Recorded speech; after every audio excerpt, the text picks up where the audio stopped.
Hey y'all, and welcome to another Hanging with Hobo live. Appreciate the few of you that are here. These early Saturday streams are always a little low in numbers, but maybe we'll pick up some as we go along. We're going to look at a couple of simple things today, but something that can make designing some of your products or projects a whole lot easier if you know these little simple tips and tricks. I did two new designs this week. The one you've seen the video on here, the you and me multi-layered design, did the whole how-to video on that this week. Got a lot of good response for it. Many of you have already downloaded it. Patrons have been jumping all over it. I've got another piece that I just finished just before going live. I did get it up on the website, and I'll be showing you that and showing you some tips and suggestions for that here too. Just a couple of house cleaning things. The remaining free t-shirts that are going out to the folks that signed up for the YouTube membership are being printed. I think I finally got everybody to send me their information. The printer is getting them done up as we speak. He says he should have them ready for me hopefully before the first of the month. My boxes are here, so I've got everything ready to get those boxed up and shipped out as soon as I get them here in the shop. I did a video last week on designing the perfect cube, and it's a real simple technique, but it turns out it wasn't quite so perfect because it's not Lightburn friendly, and so in such a way that if you resize the slots and tabs with the perfect cube the way I showed how I designed it, it no longer goes together. And I give a shout out to let's see, Dave Edmonds. In fact, take a look here. This is Dave. Say hey to Dave, y'all. Auto switch. Dave Edmonds there. Thank you, Dave. Dave pointed out to me in the comments, said, hey, that don't work if you resize the slots and tabs. And I thought I had checked that, but I did not actually make one and or test it after resizing the slots and tabs. It works fine when you design it. It'll go together, be it a cube or be it a box. If you use that technique to design a box or a cube, it'll work flawlessly, and you can design it quick, and no box generators needed. But it is not Lightburn friendly, and so that you cannot use the tool to resize slots and tabs. You could scale it, reduce the entire image up and down, change the overall size, but that's not the proper way to resize slots and tabs. So the perfect cube ain't so perfect. I still like doing that whenever if I'm needing to create a piece, and I'm not worrying about it being scalable, or it's not going to be something on a design that I'm going to sell. I'll be still using that technique. What else would there here? T-shirts, the perfect cube, not so friendly. Two new designs this week, and I'm going to show you V. I don't know if V's in here or not, but if she's not here in the stream, she'll be watching the replay. I sent her crystal hearts and the jig to go with those, and she emailed me, said, how in the world did you make that jig, and how did you get it looking so good? And there's a simple little tool that I've got that really makes a big difference in your finished product, especially when you're doing layered pieces, and I'll show you that. And then we're going to talk about welded text and offsets, and how you can use offsets to help with creating, be it earrings and or shelf setters. So we're going to go over a couple of different things, and then we'll do a Q&A, but we're going to try and keep this relatively short for a hobo. So with the introduction, our numbers have already doubled, so that's good. Glad to see everybody here. And some of y'all bragging about your warm temperatures. It's warming up here too. I'm in the mid 40s, pushing 50, but it's still cold in this shop because this house it's like an ice box. It doesn't keep the heat in, and you can't get the cold out. I'd almost be warmer if I would throw the windows open and the doors open and get some air moving through here. It's still a bit frigid in here. Let's see here. Be sure if and I don't do this. I don't log on to somebody's channel or stream and immediately hit the like button. But if I do like what I've seen, I'll hit the like button. So, halfway through this, if you realize, hey, yeah, this is a good stream or a good video, be sure and hit that like. And regardless if you like this one or not, hit the subscribe button. Make sure you don't miss any future ones. Maybe this isn't the topic for you, but next week might be. And let's see here, just for anybody that's new to the stream, if you have questions, put 3 question marks in front of your question when you're typing it into the dialogue chat there.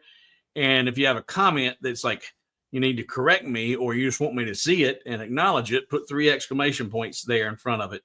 That makes those jump out in front of me, or may jump out at me whenever I'm scanning through the stream, because you guys are having conversations too, and I don't have time to read everything, but I look for those question marks and those exclamation points. So just look, everybody saying hello and hi, and like here, Stacy says, we are 30s and expecting 2 to 5 inches of snow and rain for the recent fire areas. Yeah, they need the rain. Whoa, Peter says 114 mile an hour winds yesterday. 114 mile an hour. So, and for those that aren't aware, hurricane winds start at 70. 114. That's jet stream winds there. I mean, that's nuts.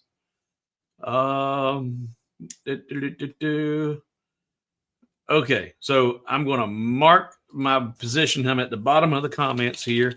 So if you had a question and or comment that I haven't seen or addressed already, I've just marked my spot, and we're going to jump over to what V was asking about and show you the second design that I just put up. In fact, let's go over here and here. So switch. I called this one the Heart Full of Love, and it's actually 6 layers. And I used the same hidden rope trick to create a hanger.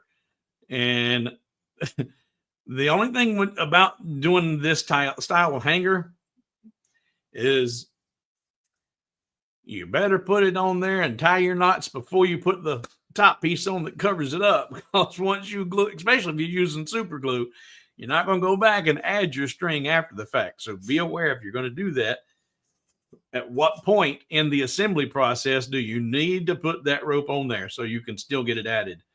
But it's a real simple design, 6 layers. The back layer is a solid large heart. Then the reason there are 6 layers on there is because I wanted some depth between each of the colors and each of the surfaces. So there's actually a spacer ring between each of the colored areas there.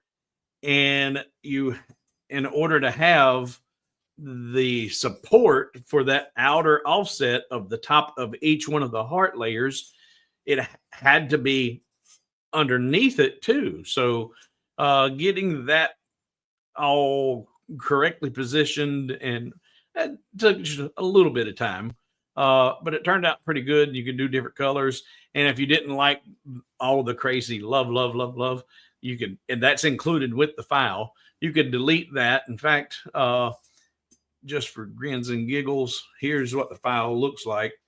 I've got each one of them layered or numbered, each layer numbered. There's number 1, that's the top layer. That's the second layer with the artwork.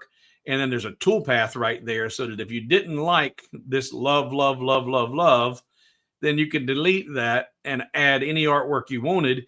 And you know you need to keep it within that blue toolpath. That's layer 2. And then layer 3. 3 is actually the exact same as layer 1, because this is, I just painted that one white with mine and glued it over the top of this one to give the same dimensions to that top, that same outer, or the perimeter, offset perimeter around that top layer as the second and third layer heart. So layer 1 and layer 3 are identical. Layer 4 is over here, layer 5, and then the very back layer 6, and the 2 holes to bring your rope through. And when you glue this up, this one goes on top of that, and that's just an open cutout. So you've got your spacers, but this is the solid piece that goes over that, and the holes are behind that solid piece, and it gives you a hidden rope hanger. The rope's down there in the pink, and the lighting in here is terrible. And focus. I might ought to invest in a different camera for showing product, but that turned out pretty neat, pretty cool. And like I said, and you could change the artwork up on it, but what makes my layered pieces look so much nicer here is this edge here where it's got the burnt caramelization. And because the way I painted up, you paint each of the color layers you want, you get some overspray on the layers that are painted, and then the spacers I didn't bother painting because no need to. Then so you get some unevenness, and you could take some regular old sandpaper, and I'm out of focus right now, but I need to show you this. You could take some regular sandpaper and or an orbital sander, or if you have a belt sander, and clean that up, or try to. But this was what V was talking about. I've got that perfect cleaned up, but I did not remove all of the caramelization. I wanted to keep some of that burn look to it, and I was able to do that. Focus. Oh, using my handy little dandy. It's like a Dremel. Rotary tool. Thank you. And this is the lithium powered. This one is actually only 20,000 RPMs. This one's no longer available. They've got a new one out now. I wished I had, but this one, I screw the base off, and it's a rechargeable lithium battery that goes in there, and it charges off to the USB. But this is really cool because you're able to get detail, and it comes with a tremendous amount of tools. I don't know, 60 or 70 different adapters and bits and saw blades and everything else. So, as I said, this one that I have has already been replaced, and here we go. If you go to hobowithwood.com/rotary tool, that's the new one that's out that's replaced what I have. And that does a fantastic job of cleaning up your edges especially on the layered pieces. But it's not as powerful and aggressive as a belt sander or an rotary or orbital sander. Easy to use, easy to handle. It's just like a great big ink pen. All right, cut that off. Now, all right. So I think I've addressed everything I needed to. We got the shirts. We got the cube is not perfect, but it is still a great way to make a cube. The 2 new designs in the rotary tool. Now we'll talk about the design tips. Let me look at the questions and or comments from my last mark, and we'll move on. Here we go. John says, you haven't put out a video or live stream that could not be liked. Well, thank you, John. But not every video appeals to everyone. So, due to the updraft from the heat of the fire, large fires will create their own winds.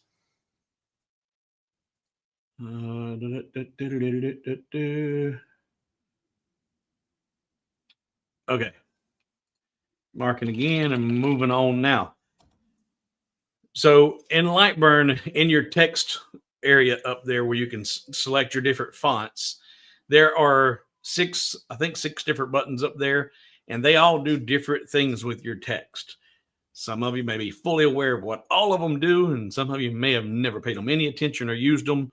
And we're going to look at specifically the welded button today. And it's a great feature to use with your text when you want to create some fun, easy, quick designs. Let's close this out and start a new, see, file. New, done. All right, and switch. Oh, you know what? Before I do that, I teased you. There was also, it was brought to my attention, and I haven't seen this or noticed it before. It might be something that's kind of recent.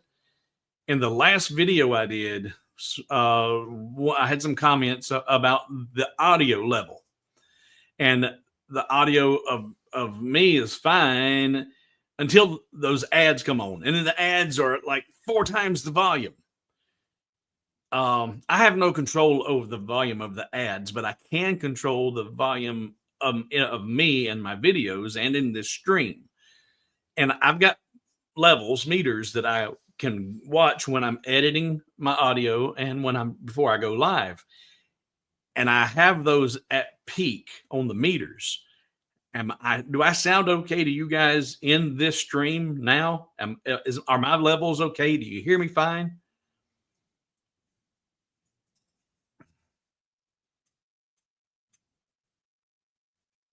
Andy says, yeah, sounds great. Not too loud, not too loud, not too quiet. Yep. Not Stanley's good. Okay. Well, I did go back and listen to that video and check the audio on that. And I think it was on this one, on the You and Me. And his comments were correct. And I don't watch my videos after I put them up because I've watched enough of it as I'm editing and putting them together. So but I've not had anybody complaining about that before. So I don't know if it's something new that YouTube did, because I haven't changed anything on my part. But sure as the world, the ads in that video were 3 times my volume. All right, so now I'll mark that again, and we'll go back to Lightburn. All right, so up here in your text area, in fact, let's select the text tool, and I'm going to put out here, we'll put out here the word laugh, and LAUGH. Now, right now, that's obviously really, really small. You can always click in on here, and you're going to zoom in tight. And I need to put that to 0 and bold's off. All right, everything's off. Everything's back to normal. So that's really, really small. But if I go to the actual page, you can see how small that is. Well, that's where you select your height of your font. You can make that larger. But if you're working with a really small piece, of course, you need small fonts. But if you're going to do, let's do this one as a shelf setter. Right now, I did this word laugh, and I'm going to do it. And when I'm designing, and I have not pre-done this. This is something I'm just kind of throwing together right off the cuff here. So the one thing I know is I know that I have 300 by 300 material. So I'm going to lock my aspect ratio and put in a 300 millimeter square, and we'll put that in the center. So now I know that I can make this, and I didn't hold shift. There we go, or control. I can come out here now. I'm going to end up going to different fonts and different sizes. So right now, size is not as crucial, but it's going to be something around this big for my shelf setter. Well, I did that all in lowercase when I typed it out. Well, one of the buttons up here is uppercase. You don't have to retype that. You can just click on uppercase and it'll change it to all caps for you. You know, you've got your drop down menu for all your different fonts, and you have the ability up here at the very, very top. You have your recently used fonts, and then you have favorite fonts. So if you have, let's say I use Arial Black a lot, and I don't have that in my favorites right now. If I come down here to Arial Black, oh, there we go. And then once I select it, put it on there, and then right click in there, show hidden font, add to favorites. Click on that, add to favorites. So now whenever I come back in here to my fonts, if I'm scrolling around, if I just go back up to my favorite file or favorite fonts, right there is my Arial Black, my Cambria. I like Cambria. I like that one a lot. Bold. But that's how you add your favorites up there. So, in fact, you know what? Ooh, freshman. Yeah, we'll do freshman. I like that one a lot too. It's in my favorites. So let's scroll that back down to about there. Put that on a red layer so we can see it a little bit better. Now, in addition to select that again, you've got bold, uppercase. Here's welded, and welded comes in really, really handy whenever you're going to do designs where you need the letters. One headache that people have with their fonts is, especially with letters with inner pieces, like the letter P. If you cut out a letter P, the letter P is going to fall away, and that the inside of the E or the P and the O, well, it all falls away. That's why you have to have the stencil type fonts, or you create a font that will retain that middle piece. But if everything's welded together, then it makes a lot of those problems go away. Let's see here. Here we got, if I turn on welded, none of these letters are overlapping. So turning on welded with this font doesn't do a blasted thing. But if this was the font that I wanted to use, while I've got it selected, if I come up here to my H space, which is the horizontal spacing, I can start using a negative number, use the down arrow, and it starts to squeeze those letters together. And now you can start to see they're overlapping one another. The L's overlapping the A over the U, and so on and so forth. And you can see that overlapping. Well, now if I just turn on welded, it welds those letters together. So now that's all one piece. But now see, this doesn't look so great with that G and the U, that it's not that legible. And the welded text is how I started making the Amazing Graces and all the other text, that the crosses with all the letters in it. I shouldn't say I started. I used welded text, but in order to keep them legible, I took a second copy of the text, and I'm going off. I told you there'd be a lot of squirrels in this too. That was in the description. If I go back here and turn off welded, say Control D, duplicate that. And now that that's duplicated, I'm going to put it on a different path. I'll put it on 9, and I'm going to turn 9 off. Now I'll take this one, the red layer, and weld those with the welded option. Now turn back on that black or the blue, the number 9, it's purple, I guess. And then I look and see which one of those lines that I want to keep. And now with the new scissor tools, it's a little bit easier because I just can come in here and grab the scissors. Where are you at, scissors? Right there. If I want the L to overlap the A and L's on top of the A, then I need that part. I didn't want to delete the whole blasted thing. Oh, you know what? I needed to unweld that or ungroup that. Undo. All right. Right now, that is all as text. For this part, I needed to convert it to a path and make sure that they're ungrouped. And then I use my scissors to come in here and delete the pieces that I didn't want. So like there, I don't need that. That's going to be behind the L. So I would cut that away. So the L overlaps that. And the A is on top of the U. So I don't want this behind that goes away like that. Same thing over here. The I is on top of the G. So cut that away. The G is on top of the H. So the H part needs to go away. And so then there you've starting to get the overlapping parts. But instead of having to engrave or cut out all that because the outer perimeter is going to be on the cut line, then I would take my scissors and cut that away. But down here, right, and actually, can I do that now? Yeah, I believe I can. Let's check over here. This, yep. Now, and this is kind of cool because when I first started doing those crosses, the scissors didn't exist. So I'm learning this with you guys. It looks like I can use the scissors now on that outer.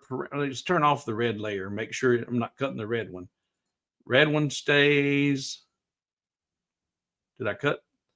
I may have cut. Yeah, that I don't need that. Turn off that. Now when I cut here, there we go. So that goes bye-bye. I don't need that. I need that part. I don't need that part. But you can start trimming away and create just the lines that you want to keep. Like just from there to there. But anyway, that's how, and I'm not going to go into all that, but using the scissors to cut and keep those. And if you do this by keeping those lines to keep the overlapping perimeter of those letters, those are lines. So you have to make sure when you do that engraving that it is in line mode and not in fill mode. And a lot of people get confused with that and they try to do that layer in fill, and Lightburn, of course, doesn't recognize them.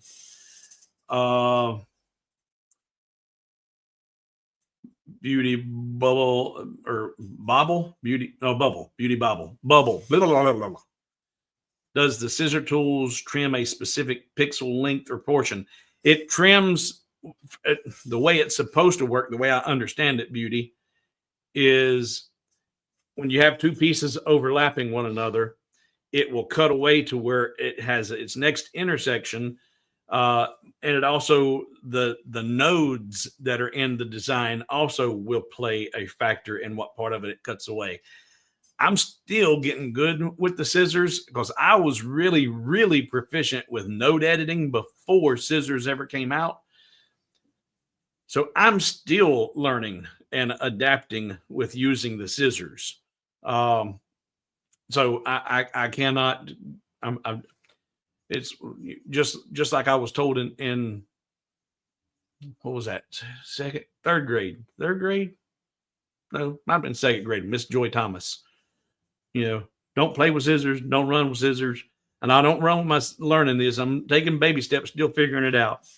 But it works with where they overlap and intersect. It will cut to where that one line intersects with the next. All right. So squirrel. All right. Now let's go back to the overlapping letters, and we're going to do a shelf setter with this, and a real simple one. Let's get rid of everything on layer 9 and go to our selection tool and come over here to the cuts and layers and hold shift and click on the number or 9, the 9 layer. That will select everything on that layer. Select it over here and use the delete button to delete it. Now all that's gone.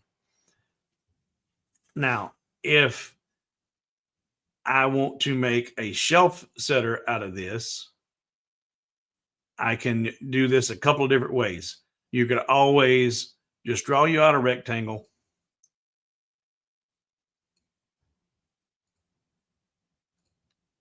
Centered up over your piece. Maybe you put some radiuses on it by holding the control button. And if you do it this way, though, you get radiuses on top and bottom. And I don't want radiuses on the bottom. So instead of doing it that way, maybe you did radius this way and just did 2 radiuses at the top. That's a little bit big, but it'll work for demonstration purposes. And then on the bottom, I'm going to come over here, get my ruler. And how long is that line? It's 225 mil rounded off. In fact, I'll just go ahead and make it 225.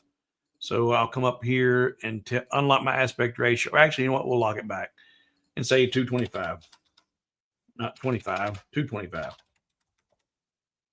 So now I know that that bottom length across there is 225 mil. Then I can create a couple of tabs. And if I'm doing it with the 3 mil wood, I'm going to have a 3 mil height. And if I want, I'm going to unlock my aspect ratio. If I want 5 tabs on there, then I need a total of 11 spaces to have equally spaced apart. So 225 divided by 11, that gives me the length of that piece, 20.455. I use my gears and my units of movement here to 20.455 with my arrow movement. I will take this one, put it right there in the corner, and then use the arrows to move it over one time. And then I said I needed 5 of those. So I'm going to hit Control D 5 times. 1, 2, 3, 4, 5. Now I'll use my Shift button and the arrow here, or the mouse, to select this, align it to the right, then select just the tab, use the arrows to move it over one. Now hold my Shift button and select every one of these. There's multiple copies there. Now use my distribution tools to distribute them evenly, distribute them horizontally with even spaces between them. That puts my, I did one too many. I did too many duplicates. That's okay. Select one, delete that. Now just select all of those tabs and hit that distribution button again. And now it moves those out. So that quick, now I said, oh, I messed up, but I was able to just delete it, fix it. I should have grouped those while they were selected. Group those, hold the Shift, and actually now they're grouped, duplicate them, Control D, duplicate those down, move them out of the way, select the original group, select the outer perimeter, weld that together, and now I've got those 4 tabs on there. And this is going to cut out, this is going to cut out. But see now here, that inner part of the A, that's going to fall away. This is going to fall away. This is why you need to still have some type of stencil. Same thing here. Those aren't connected. And if you don't have to use a stencil font. As long as you have something going on, you can create your own connector that will connect those together. And if you take that, and I'm going to put it right there where it's centered up, and now I'll just arrow that, too far. Arrow that down, and then I can say A, subtract that, and that'll keep my A piece in there, and I can do the same thing over here with the G. But now I've got my tabs, I've got my slots. So here I would just do, depending on what I wanted to have the base shape, I'll start with a rectangle, and it was 225 mil. 225 is the length of the word laugh. And I'm going to do the first layer exactly the same as the width of that. And if it's 3 mil wood, I'm going to tell the height of this to be 3, say 12, 3, 6. Yeah, we'll do 12 mil. And then I'm going to duplicate, or not duplicate, hold my Shift, and those come on. I got to get my selector tool, select the rectangle, hold Shift, select the slots, tell it to go to center. And maybe I do want to put a little bit of a radius on there. Hold the Control button, and I'll give it just a little rounding over there. Then I'm going to take that and do an offset, and I'm going to take that one out. We did originally 12. We'll go offset it 6. Do not delete the original. Outward. Okay. And maybe if you wanted to have some really long tabs here so that you're going through more than just 3mm of material, then you can duplicate this, Control D, duplicate it, hold your shift, select that outer one, move it down here. So now you're going to go through 3mm, 6mm of material. So then you would need to use the tools, resize slots and selection, and go your tab height from 3 to 6 and apply. And now you've just quickly changed your tab size to go through 2 layers of your base. So it's going to be a good, strong fit. And then maybe you'll take this one and do another offset, another 6mm, but this time we're not going to put the tabs in it. Say okay and move it down. That way, once you've put all this together and glued that up, and you glue this to here, when you flip it over, it's a nice even finish on the underside. So that quick. Now, of course, if you didn't want to use laugh, in fact, if you didn't even want to use text, you just wanted to use that method to create a sign that you can put any artwork up there, do whatever you want, say whatever you want. Let's see here.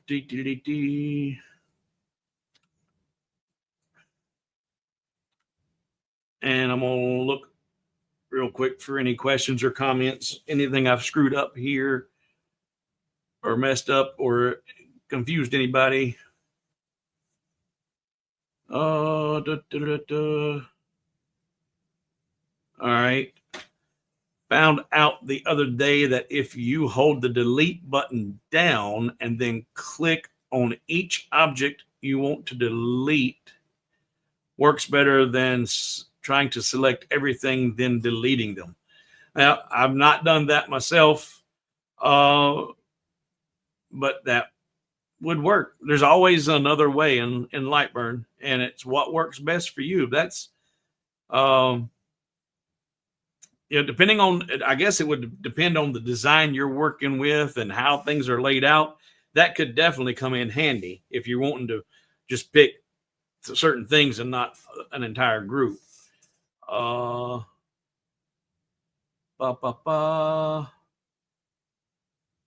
ain't real sure what that means. Lord, hold me back.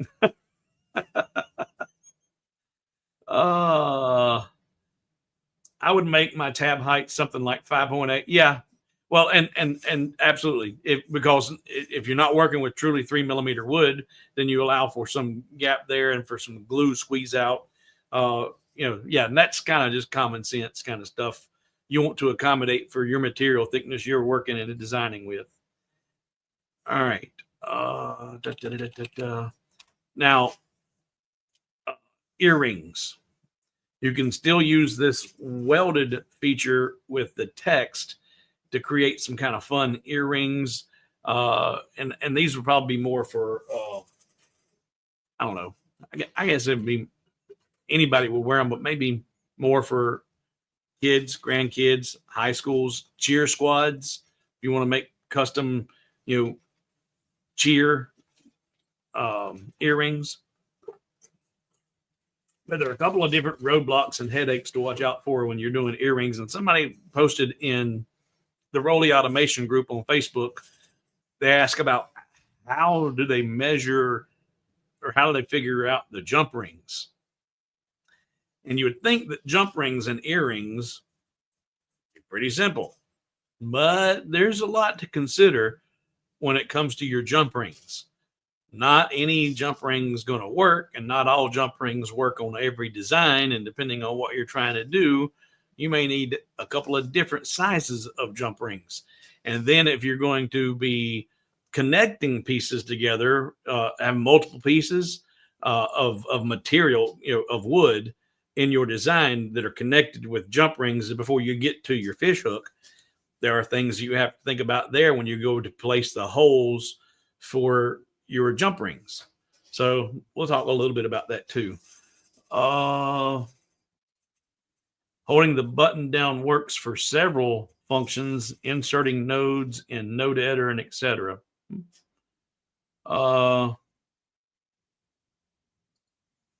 Cheer rings. cheer rings. I don't know what's funny there, Bob, but yeah.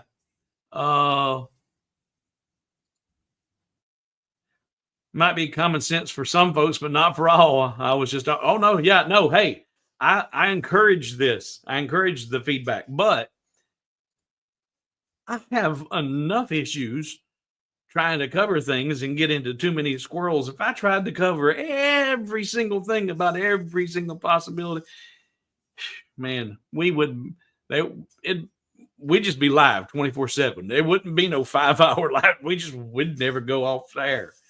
Yeah, for cheerleaders. Yep. Yep. All right. So let's go over here to Lightburn. So here the difference is, in fact, let's do this. Let's do not let's spell it right. These would be for high schoolers. You better be able to spell it right.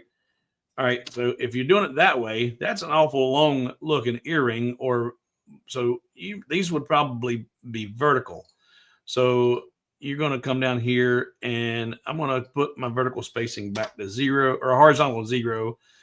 And now I'm going to put in C, enter H, enter E, enter E, enter R. Now they're vertical. And you could just simply draw you out a rectangle and center it up over there and then cut them out, do what have you. But if you want to give them some character, you don't want to just have it, something like that and centered up. Put your little hole in there, put a jump ring and a fish hook on it, and accommodate for your inner pieces there if all the way. You could do this instead. Select your letters, and instead of a horizontal spacing, do a vertical space. Start decreasing your vertical spacing. Your welded is turned on. And as you decrease your vertical, there you go. They just snapped together and became one piece. And here you could draw you out a circle, put it in the center, Alt Shift vertical, and it needs to have a little bit of an overlap. I'm going to take that. I want to bring her down. In fact, we'll bring her down, give a good size, because that's 16 mil. We'll give it about, what's it going to be, about a 8 or 9 mil overlap. I don't know how, and of course, that's way too big overall for an ear ring, obviously. So let's resize that and say we want it to be 2.5 inches. So I'm in millimeters over here, but I can put in 2.5 inches and enter, and it'll do that calculation. Did you see that? Oop, I didn't lock the aspect ratio. So lock the aspect ratio, and I want it to be 2.5 inches, 2.5, and use the quotations for inches and hit enter, and it does the math and figures it up. That's the width. I don't want the width that way. I want the height that way, 2.5 inches high. Now, that'll be okay for an earring. How long is it? 63 and a half. What's that? Inches. I'm sorry. That is the width, about a half inch. That'd probably be okay for a cheerleader. So now that, and how much of an overlap do I have there? How much is it going to,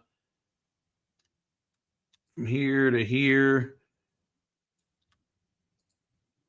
I work in both. I work in inches and millimeters. I know it drives some of y'all crazy, but that's about a 3 millimeter overlap. That's going to be a pretty good, strong bond there.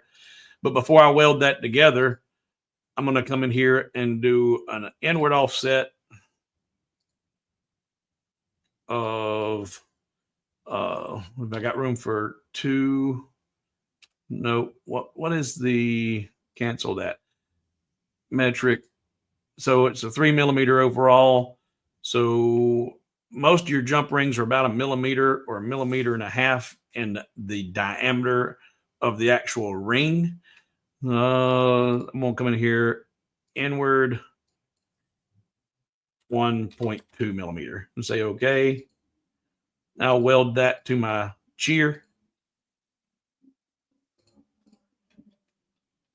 Now I could just put my jump ring on there, and by not doing any outer offset around shear, I don't have to worry about the inner part of that R falling away, because the outer piece is going to serve as its own offset or perimeter, I guess. So that'll fall away and be fine, and nothing's going to be missing. It'll be easy to see.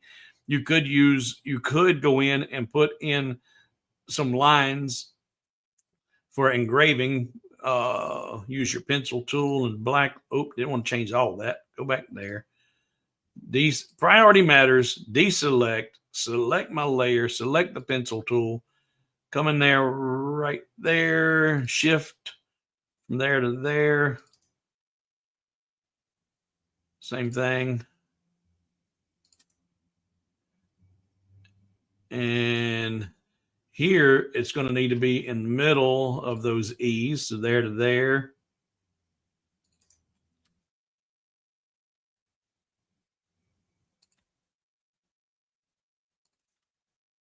And do that in line mode and engrave those lines, cut that out, and that'd be easy to read. And then you'd have, an easy peasy earring. And yeah, Jared, that would work for keychains as well. Using the welded feature to weld your text, and instead of having to convert the text, you move them together and it welds up real fast and real easy. But the jump ring for your earrings, and or if your keychains are not that big of a deal, keychains you can make this bigger, and you're going to make. And the only thing about doing them for keychains, they need to have some substance to them. A 3 millimeter made out of 3 millimeter wood with that little 1 millimeter hole, only 2 millimeters holding it, ain't gonna last long. That break is a keychain. Make it bigger or thicker, then yeah, no problem. Make it out of 4.5 millimeter. Make it out big enough, something that's heavy enough you could actually use it as a weapon. I actually did some of those on another channel, defensive keychains. But here's what you need to think about with your jump rings. If you go into Hobby Lobby or you go into Amazon and you look for the different jump rings, you'll find them in 6 millimeter, 8 millimeter, 10 millimeter, and they'll talk about the outer diameter, but most of them will give you usually 2 or sometimes even 3 thickness or measurements, your inner and outer diameter, and sometimes they'll tell you the diameter of the wire itself. But that's pretty easy to figure out if you know the inner and outer diameter. If they tell you the outer diameter is 6 mil and the inner is 5, then you got a millimeter thick wire. And this was what the lady was asking about in the Rolly Automation Facebook group. She's like, well, how do I determine where or how or what? And it's not about where to put them. It's so much it is about what size do you need in a jump ring. So if you've got your design done here and you know you're making that out of 3 millimeter material, and you've got a fish hook that has got another hole in it, and that's the bottom of the fish hook, the bottom of and this is one thing I am not good at doing. I am not good at using the pencil tool to create see, I told you I'm not good at it. Now, this is where Patrick excels. Patrick, man, he is so good. No, I want that. I want pencil. Click.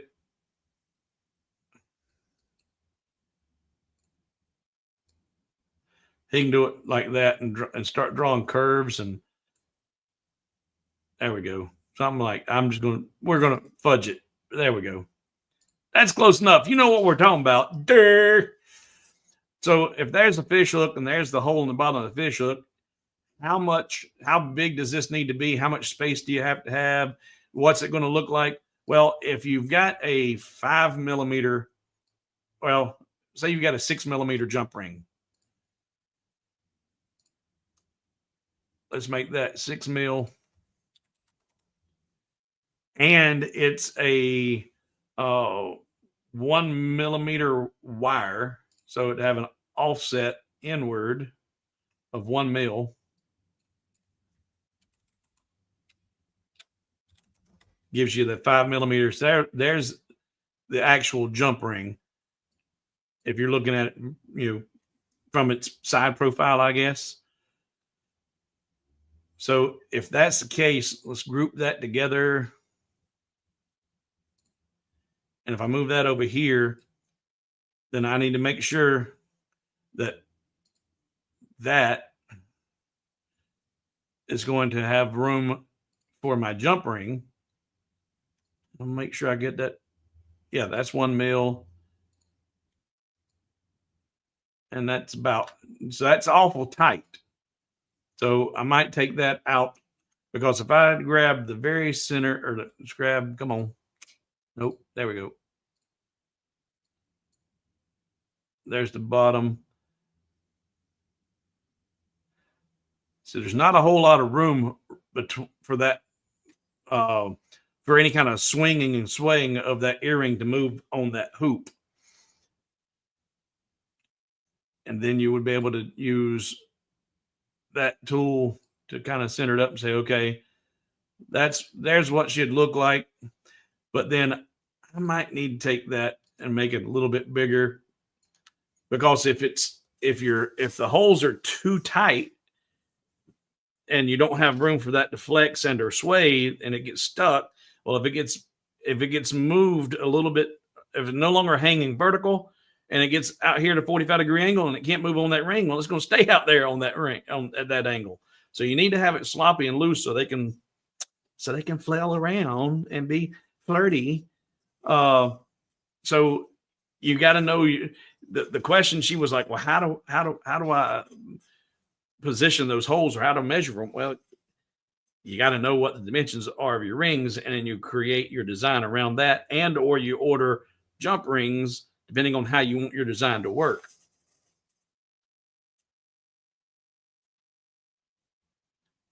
But if you were doing a multiple piece, and I don't know if you guys have done this or not, but I have, where I have taken, and if this was a cheerleader's earring, take that. That wasn't my selector tool. Select that, move it up. Come on. I got to get the arrow. I'm not on my game today, guys. Move that up out of the way for right now. And let's say we want to do it for a seasonal thing. And maybe we want to do a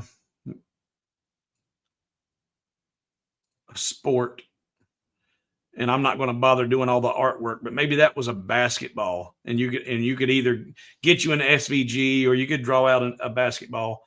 But if you wanted to make that a basketball there, and you wanted to put the jump ring through there, selector tool.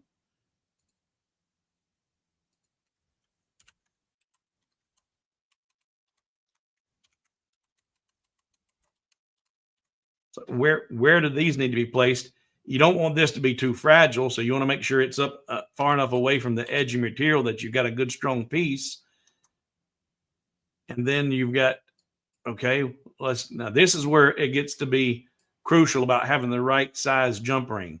Here we got a 6 mil jump ring, and if I put that kind of in the center there, and then I grab this and this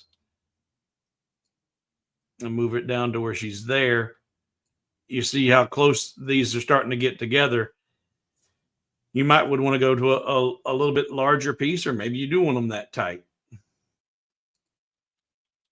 But draw you out an actual physical representation of what your jump ring is to help you figure out your position, and look for any weak spots whenever you're designing it before you ever cut it and put it together.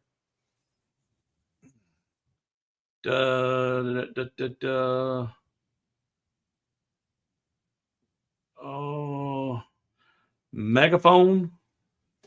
Don't. Oh, I don't know. Megaphone earring. Oh, is that what you? Oh, yeah, yeah, yeah. Instead of a basketball, yeah, megaphone would have been good to do. Uh, do. So a 6 millimeter ring offset inwards 1 millimeter won't that make the inner circle 4 and not 5? Yeah. Yep. And I didn't bother measuring that. I just did an inner I just did the inner offset, and if we look at just that inner piece, ungroup it. Yeah, so that's right at 4. So if I said 5, I misspoke. Of course, Lightburn did it correctly.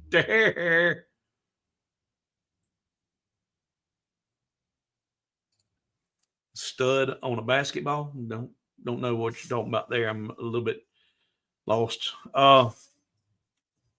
But the welded function in text, and turn that off of there. The welded function in text is an easy way to get the text to move together without having to use the Boolean tools. Use turn on welded, and different fonts will give you different results. Sometimes you have to change your horizontal and vertical spacing. Sometimes the font, the way it's already laid out, you don't even have to worry about it. You can just turn on welded. Different there are different scripts text out there that for whatever reason they're not already welded together. Different fonts, you can actually see the scripts on top of one another, but as soon as you turn on welded, all that goes away. Oh yeah, stud on the basketball instead of a fish hook. Yeah. Yep, you wouldn't need the top hole then. It's been a while, and I did some studs and did some fish hooks, did different things, different designs. But there are so many different features in Lightburn, and if you don't explore Lightburn, or you're like, okay, what does that do? I don't understand how it works. And like I said, after over 2 years of playing with Lightburn, only last week or so did I finally understand the visual representation of those distribution tools at the top up there. Those tools, those images made no sense to me whatsoever until last week, and the light bulb just went off, and I was like,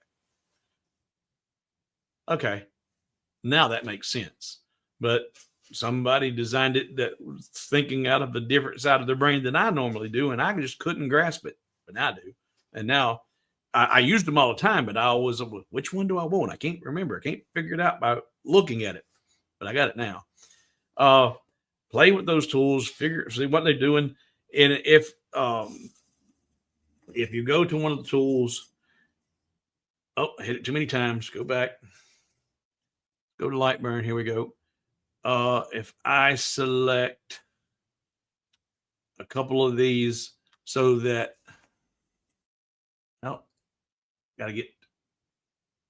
we're going to select enough of those to where, there we go. So now I've got 3 selected. So now I've got, these are no longer grayed out. They're an option that I can use these tools. And all of these are neat tools. Make all of them have the exact same width. Make all of them all have the exact same height. And then these are distribution tools. And if you're not sure about how these work, once you've got those no longer grayed out, and it popped up on the wrong screen. So let me do this. I'm gonna do because I want you to see this. That, and then, well, I don't know if it's going to work. We'll see. We'll see what happens.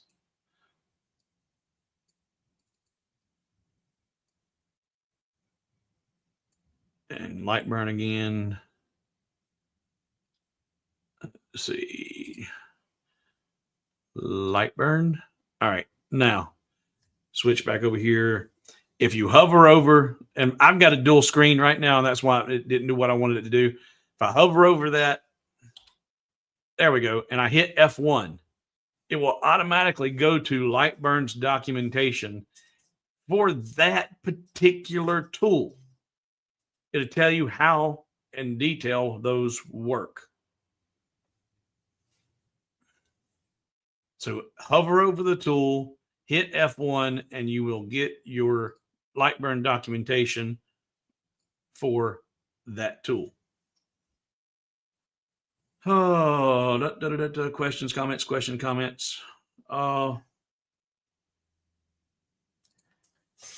Any hope on a vid on distribution tools? We're an hour in.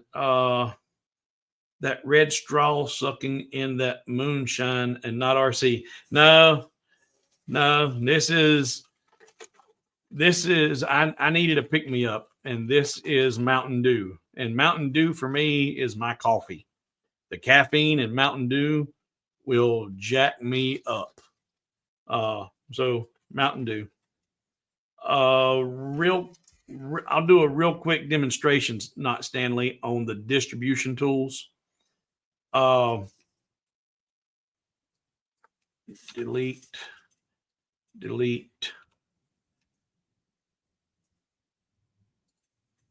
I like how now Lightburn brings up the help doc for version you're using. Yep. Oh yeah. Now Jolt Cola and I had some bad reactions with some of the energy drinks. Some of them had way too much caffeine in them, and being a member of the Zipper Club, I do try and be careful about getting too much caffeine. I don't need to get myself jacked up too much. All right. Distribution. I'm going to draw out 3 random shapes here. And I just randomly placed them.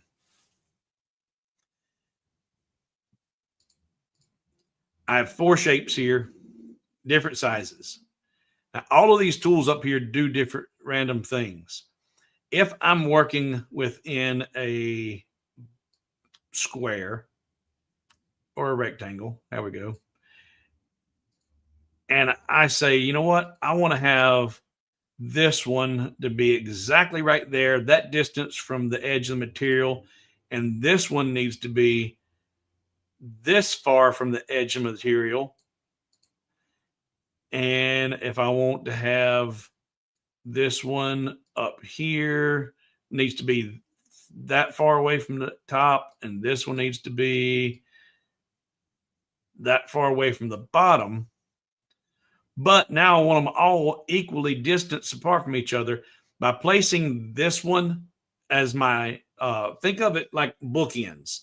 This is a bookend, and this is a bookend. If I select all of those, all 4 of them, and now I come up here to my distribute tools, and if you want to distribute them, this was distribute horizontally with even spaces between them. And just simply click that button, and it's going to move those away from each other. So now if I was to measure from here to here, from that edge to this edge, it would be the exact same with all 4 pieces. So they're evenly spaced horizontally from each other, even though they're not centered up. Now I can tell them to go to their vertical centers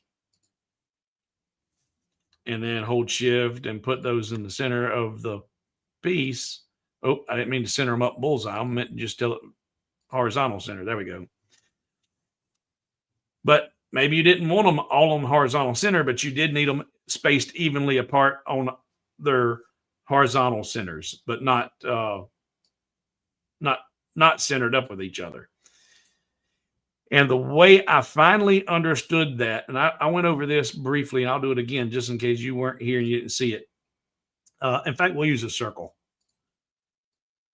There's a circle, and we'll duplicate that, and we're going to do actually a rectangle.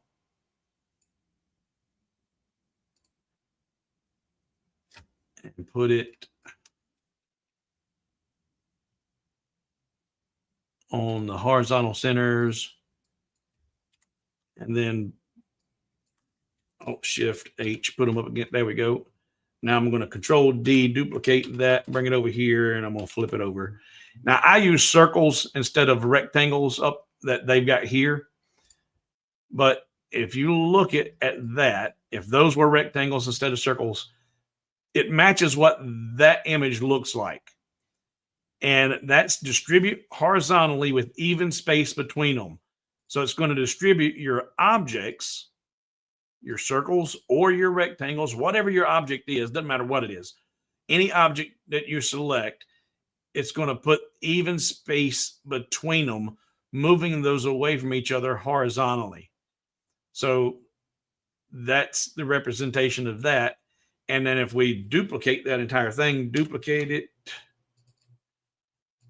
And did I just, let's see, Control Z.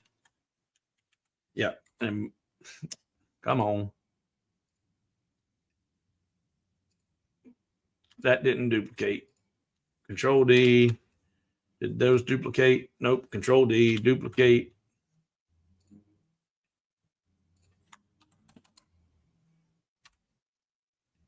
So there is what this one looks like, where your objects are above the line and they're moving away from each other or toward each other vertically with space in between them. So it's measuring the space between these two horizontally and these two vertically. Then the other two that are in there are where you've got your space or it's measuring from the center of each object.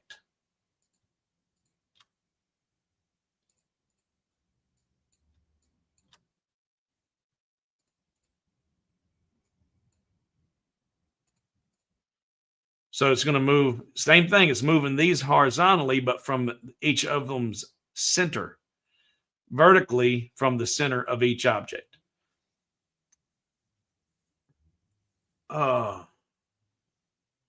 Let's see here.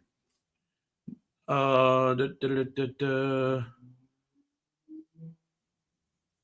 that help you at all a little bit there, Stanley? Not Stanley? Thank you, Ed. Greatly appreciated. Ed, you are a regular contributor to the channel and a regular supporter, and I appreciate you. In fact, I'll take a minute, just a huge shout out to Chuck and Bob. I've been getting ready for tax season. I'm getting my paperwork and documents ready and just really touched and moved and counted my blessings and said, thank you. Bob and Chuck, you guys have really helped me out, and I greatly appreciate you. Speaking of Bob, I actually thought about getting a tattoo of a zipper over the scar from my bypass. Yeah. And people are probably not aware of this. A lot of you have probably seen a zipper scar from old farts at the swimming pool. But 2 days after you come out of surgery, it's a razor sharp line. And when I first had mine, I was like, holy smoke, that's clean. Everybody else I see, it's all. I was like, man, if it stays like that, that'll be actually a pretty scar. And I was thinking the same thing, but instead of a zipper, I was going to do a timeline and have the top of the timeline, date of birth, and then, different events down the scar. And then, at one point there's in the timeline where the scar was created, the surgery, and then hopefully you continue to add to the timeline. But instead of it maintaining a nice crisp cut, mine's just as fugly as everybody else's you've ever seen. So that if I'd have done that now, instead of a nice, pretty little zipper or timeline, it wouldn't look quite so good.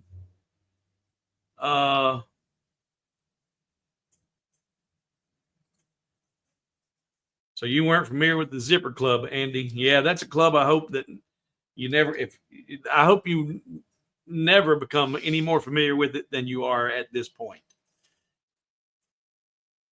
All right. So not Stanley. Was it not Stanley? Yeah, not Stanley. Did that help you? You still got any questions about distribution and some of those tools up there and what they are and what they do? Because at this point we are an hour and 10 in, and we'll do another 20 minutes of just general Q&As and or demonstrations of anything you guys have got questions about. Anybody throw it out there, because I am going to try and keep it to 90 minutes today. Mark said, I need a tattoo for my hip replacement scar. Any ideas? I'd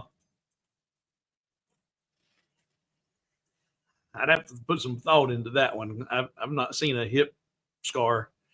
First thing I would think about would be an erector set. That might be kind of cool. Do a tattoo of, the strips of like the erector set metal with all the holes in it, and show the different pieces of, angles and stuff, showing stuff being held together. That might be kind of funny.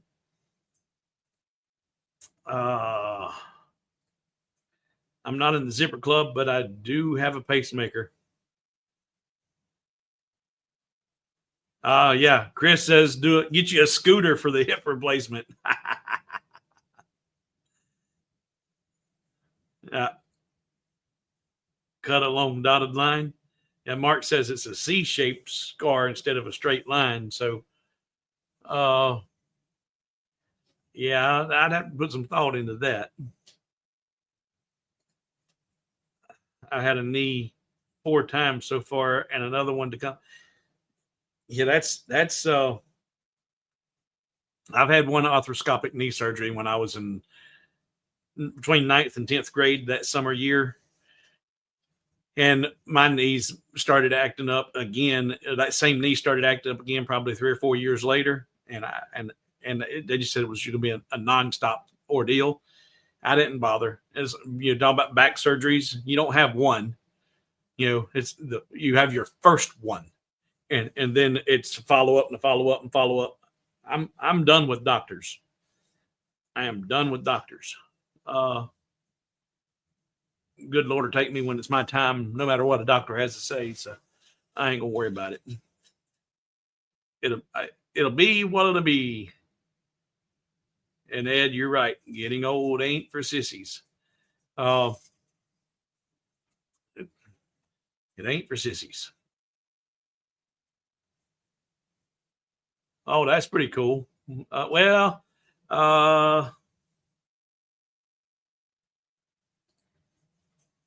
Hammer and chisel for the hip scar. The only thing about the hammer and the chisel, and I get it, because where they start talking about using the hammer, at least I think is where they're actually getting there and making room for that hip replacement.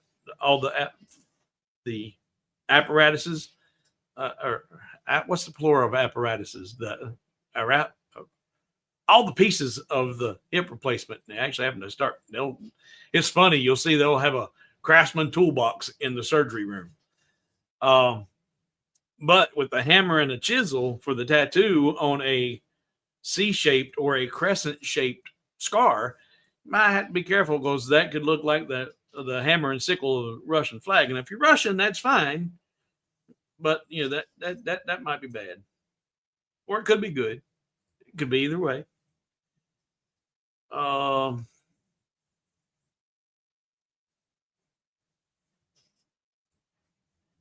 Don't mess with seniors. Life in prison is no longer a deterrent.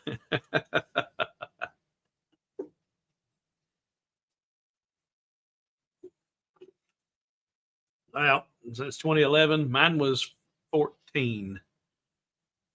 Mine was 14.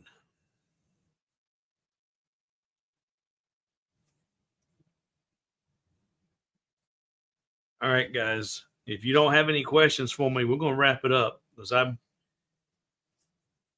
got stuff I got to do today that don't want to do, but we got to do. We got to do what we don't want to do sometimes.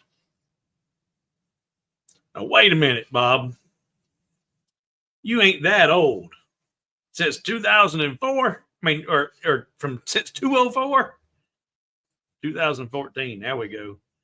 Yeah, if you were born in 20 or you had a zipper car since 204 AD, I'm not even that good at math. That'd make you old. Yeah. I say what I say. I think mine was actually 17. Yeah, 17 for the zipper and 19 for the strokes. I think that's right. Yeah. And I did better recovering from my zipper than I did from the strokes. But hey, I'm back. Well, partially. All right, guys. As I said, oh, you know what? I do want to show you one thing. I want to show you one other thing. I mentioned this. If you've watched the video in the design of this guy here, you've already seen this. But if you haven't seen this video, this is a tip that I meant to show and I didn't do it because squirrel.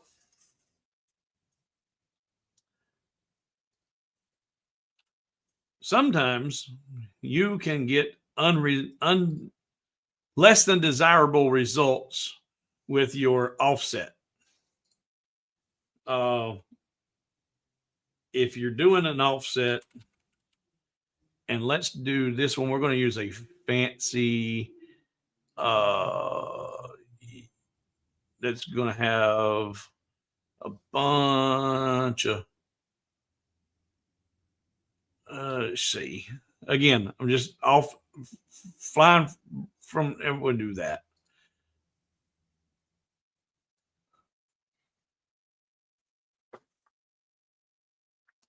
If I use the offset tool and I'm going to do an outward offset and I want a 1 millimeter offset of this tool of that word and say, okay. And this, I'm going to engrave it. And let's put it where you guys can see it in the fill mode, filled smooth. There we go. I want to engrave that. And I did outer shapes only. So I didn't cut this out in here. This is all still solid. But see how if I actually cut this out, this is going to come up here. This is going to cut out all up in here and all around and back. So right here is the only connection point on that offset. That's going to be a little bit weak. Not to mention, it's also a hanging point for when you're cutting your material out and it not wanting to fall away easily. It's going to, be, and then over here too. Here I did, and this, I told it to do outer shapes only. But look, it's coming inside here because of the clearance that was available here. And if I'm not going to cut this out in here, I don't want this to cut out either.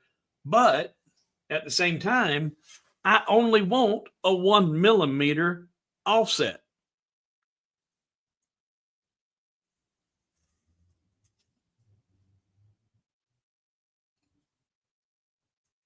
Delete that, come back here. Now I'm going to come back to my offset tool and I'm going to do an outward offset, but I'm going to increase it to, right now you can see it's coming way up inside there and it's there too. I'm going to increase this. Don't like that yet. 3. That's starting to fill that in. Still got these areas here. I want all that filled in. 4, 5, 6. All right, there we go. Now 7 mil offset. We'll take it to 8 mil. 8 mil offset. And do not delete your original. Say okay. Now that 8 mil is way bigger than I want it to be. I don't want it to be that fat. But now take that exact offset that you just created, come back to your offset tool and do an inward offset of 7 mil and delete the original and say, okay, now put that on a cut path. And that's going to give you an offset that doesn't go up here and fill all that out, and it keeps some of the contour of the letters instead of it just being a oval or a rectangular shape. And that one ended up being a little, I might would have gone back to a 6 mil instead of a 7 mil. But you can take your offset way out past to get rid of those pockets that create problems when you're cutting out your design, and then just take that offset back to the smaller desired size, and it works great. Works really great. Oh.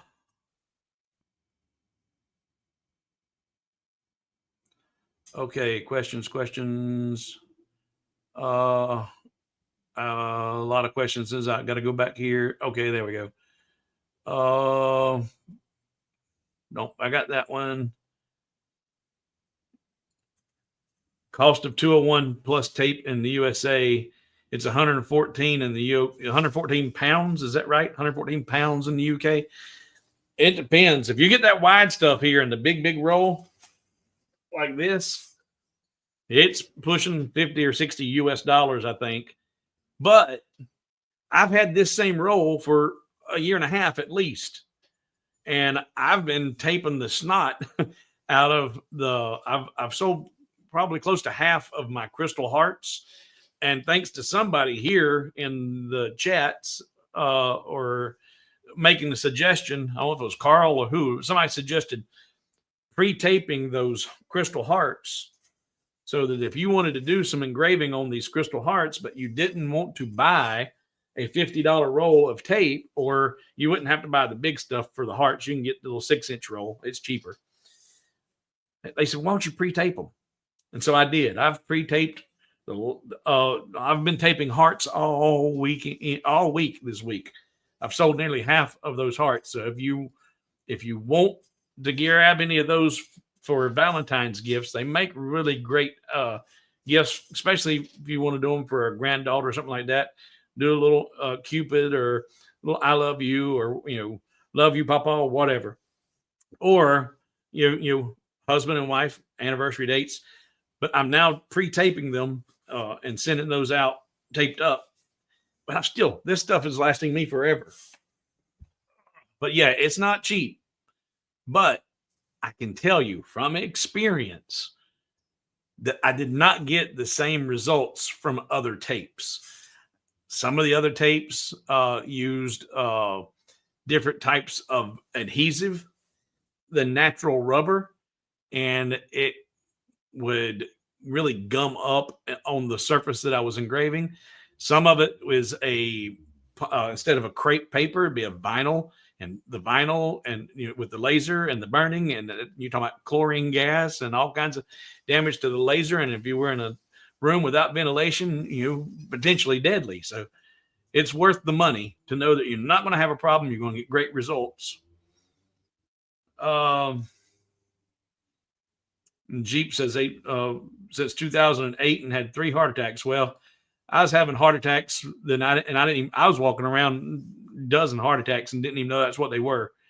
In fact, when I was sitting in the ER, they were like, yeah, you're having a heart attack right now. And I said, oh, really? I said, okay. Well, I said, if this is a heart attack, this ain't nothing, because this one's a cakewalk compared to what I have experienced. I temporarily stumped Dimitri today on fixing my. Well, I don't say it had to be temporary, because Dimitri, he's good. But hopefully he did get. You said it's temporary, so imagine he did get you straightened out. Well, now Jeep says he's had 3 heart attacks and one was a widowmaker. Well, you're still here, so it wasn't truly a widowmaker. And Mike's and I guess the different people have different.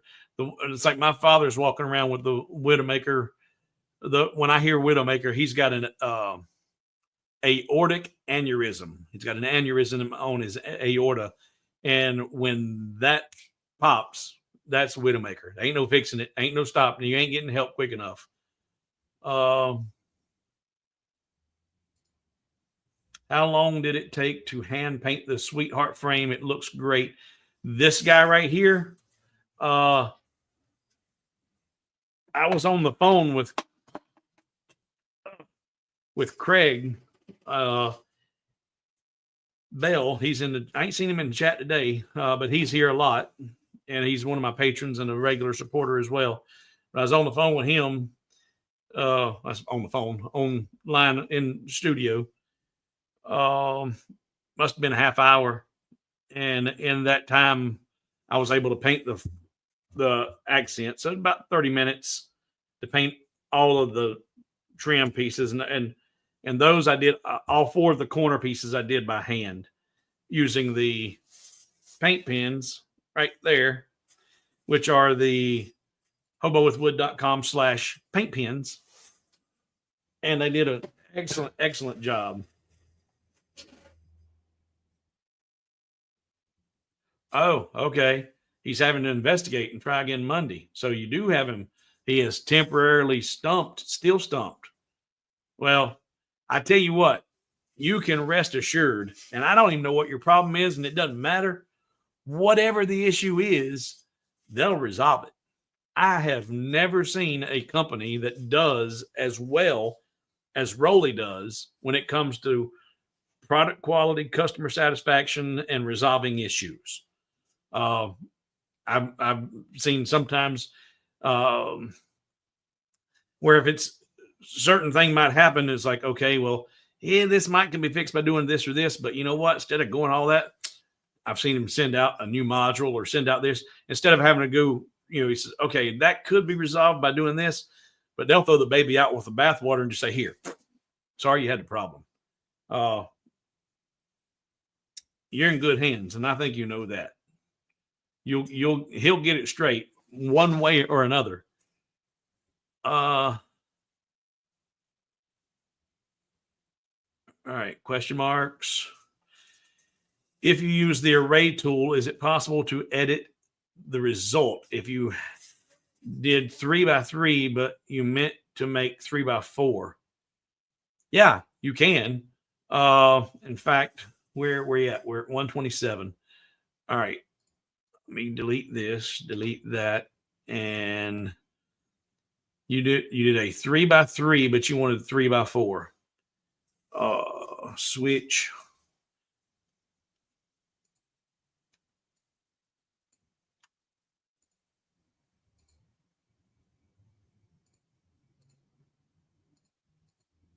Let's reverse that direction and give a little space here.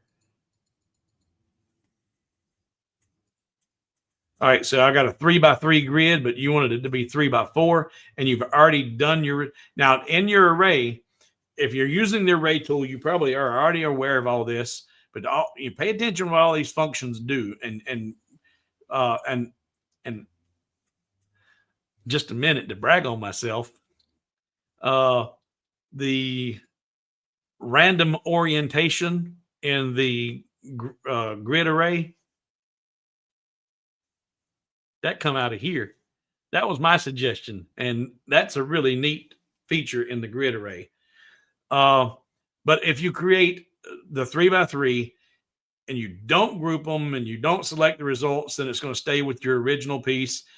And if you group them, obviously it's going to group everything together. And then if you select results, it's going to select that entire group and say, okay, well, now you've got a 3x3 grid. But if you wanted a 3x4 grid, well, you're obviously going to have to ungroup them. And then if you wanted that 3x4, you can always go back. There's always another way. But one way that you could do that, make that a 3x4, you could just delete it all and go back to your grid array and do it over again. Or I paid attention. I created that array, so I know they're 3 millimeters apart from each other. So I'm going to come up here to my move tab, go to my move tab and set up my move increments to 3 millimeters and say, okay. And then just grab these 3, Control D, duplicate those. And I'm going to move them over. I'll temporarily group them, hold Shift, select that, Alt Shift H to move them together horizontally, and then use my arrow key to move just that group over 3 millimeters. And now there's a 3x4. And if I needed it the other way, then now that I've got it 3x4, I just simply rotate it if I wanted to go that way. That's just one way. you can always just delete the array you got and recreate it. And sometimes it's easier just to hit the undo button and do it over. But yeah, you can edit those. And if you guys haven't seen what that random orientation tool is, and since that was my baby, and we'll give it, we're at 90 minutes. I'll show you this real quick. Delete that, delete. And what I want, where I come up with this idea is when I was creating one of my frames, the best dog ever photo frame. So my art library, switch you over here, come up here to pets.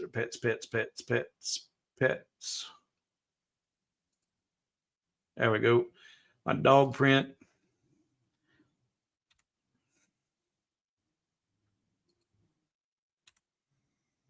So if I've got a 5x7 frame,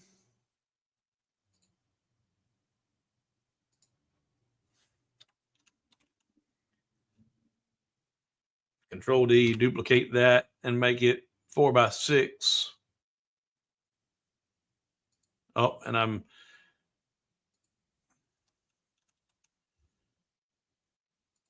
had my aspect ratio a lot, 5x7. There we go. And actually, if that's 4x6, this needs to be bigger than that because I need more room. I'm gonna move that out to there, and we'll bring it over here just for giggles. So there's my 4x6 photo frame, and then here is an artwork for my random or for my paw print. And if you're a puppy lover, you know when that puppy goes out and goes and does their thing outside, and they walk through that little bit of mud, and they got paw, and they come back, ain't never in a straight line. They're walking in circles, and they're going all over the place. Well, I got my paw print right here, and I want to fill that entire area up with my paw prints, but I don't want those guys. Let's create an array. Create columns. As I create the columns, it's going to start moving them across here. Increase my X spacing to put more gap between them. And that right there looks pretty good, I think. I don't want to need any more columns. Now I start creating rows. And I'm like, okay, I'm doing a little more Y spacing there to increase that. That looks all right. But that, and if I group those together and select the results, now I've just got that, and that did not look like puppy paw prints. So then what I would do is say, okay, don't group them, don't select them. Then what I was having to do is I'd come in here and grab one, I'd rotate this one that way, grab this one, rotate this one that way, maybe flip that one around over here. And, a lot of work to start making those random and look different. Well, undo, go back to my original paw print. Now with that random orientation tool, if I fill that up with the spacing that I'm looking for, turn on random orientation, and it just scatters them around and puts them in all kinds of positions. And this key number right here, number 22, if you were looking at this and for whatever reason, you're like, you know what? I just don't like the way that toe was getting cut off of that corner, and I want something, a different pattern. Well, you can change that key number, and you can see right here that's there, and I've changed the orientation or the number. It starts giving different possibilities of how they're going to be oriented. It's like, okay, well, I like that better. That way, most of the toes are up there. But that's what that number's for, is each one of those is a different orientation for those pieces. And say, okay. And I should have grouped those, and I didn't do it. So let's grab all of those, hold shift, deselect that. Now group them. Now hold button, shift button, and center them up. And now that I've got that like that, and say, okay, I can make them just a little bit bigger. And then say that orientation is duplicate that. I need to have a duplicate of that smaller 4x6. So grab my array A, hold shift and select that 4x6 and come on. A. Is it not going to let me? I got to go to window, wireframe. There we go. A, subtract B. And that cuts that out. And now I've got what would be, and I say, okay, I don't like that little bit. So that would, maybe I would play with the spacing on it, or I could,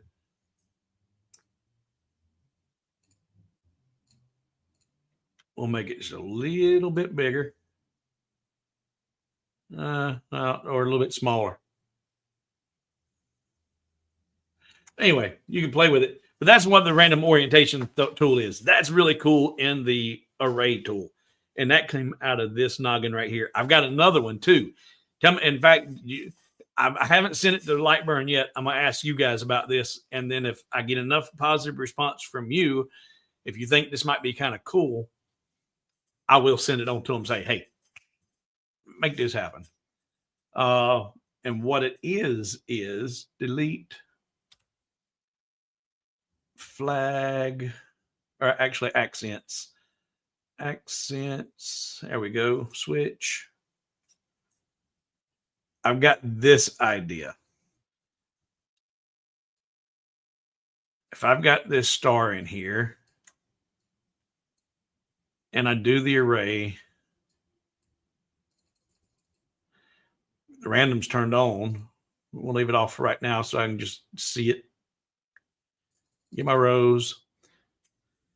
All right. Well, if the random's turned on like that, that's cool. It twists everything up and you can give different orientations, different patterns. But what the idea I have now that we need to add to the array is one step further. Instead of just random orientation, a size randomizer. The ability to, it just be a matter of, I think if I was going to do the program, and I'm not a programmer, but if I was going to program this, I would add 2 more fields of data in here, where it's asking for vertical dimensions and spacing. I would put in height and width either here or next to the randomizer, but where I could put in a maximum height or width of that design so that I could truly create a star field. So now they're going to be randomly oriented and random sizes too. And it doesn't have to be stars. You could, that would be a cool effect with any kind of artwork when you're creating something, with the graphics. Have random positioning, random orientation, and random sizes. What do you think? Is that a thumbs up or thumbs down? Would you use that or would you not use that?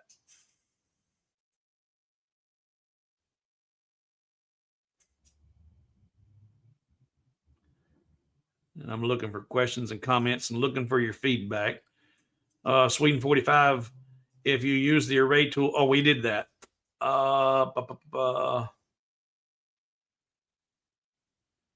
Peter, I'm not something wide. I don't know. I got going there.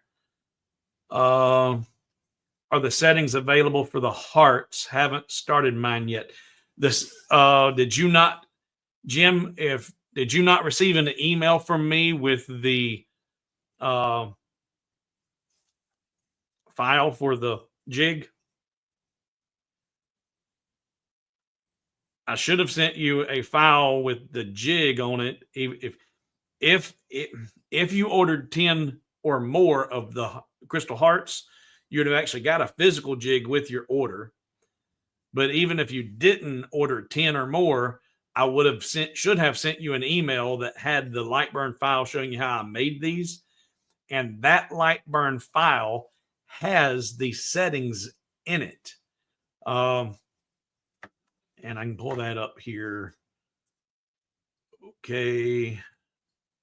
delete, file, open, desktop, Lightburn, jobs, jigs.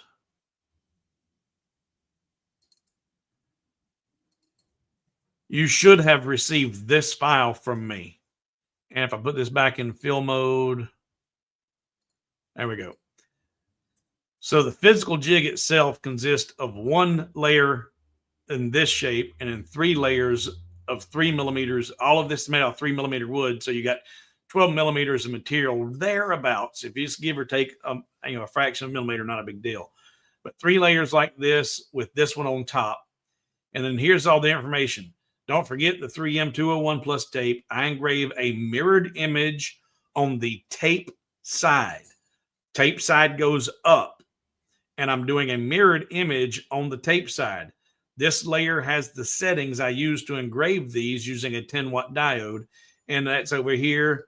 Using the 10-watt diode, I do it at 180 millimeters a minute and 61% power with these line intervals and so on and so forth. And that is with these specific crystal hearts. If you're using a piece of glass out of a photo frame or you're using any of, don't use those settings without testing it, because I don't know how to work.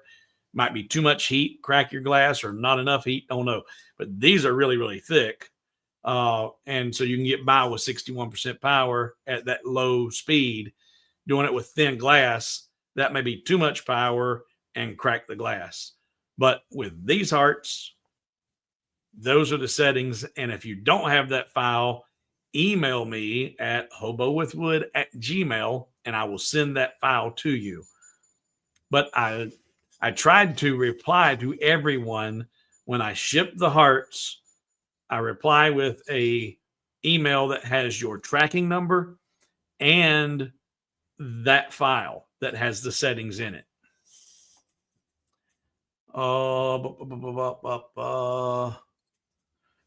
For the 201 plus tape, many Amazon reviews talk about the tape not unwinding. Yeah, no, it doesn't.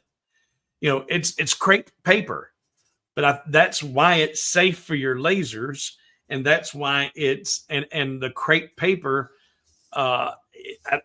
just does. I get better results with that crepe paper than I do with any of the other tapes that are out there. And if you use something besides the crepe paper, do it at your own risk. But here you can see I've got the back there. You can see there that edge there. It goes from right there to there because that's one width that I can use on for one of the hearts. But it's not peeled up very well. But you have to. You can't grab it. You can't just peel this edge up right here and then start peeling that down, because then it starts to rip. You have to get it, and this is just experience, having used this now for over nearly 2 years. You get that started, and you have to get the whole thing started without rips. And once you get that going, I got to get where it did rip and get it started again.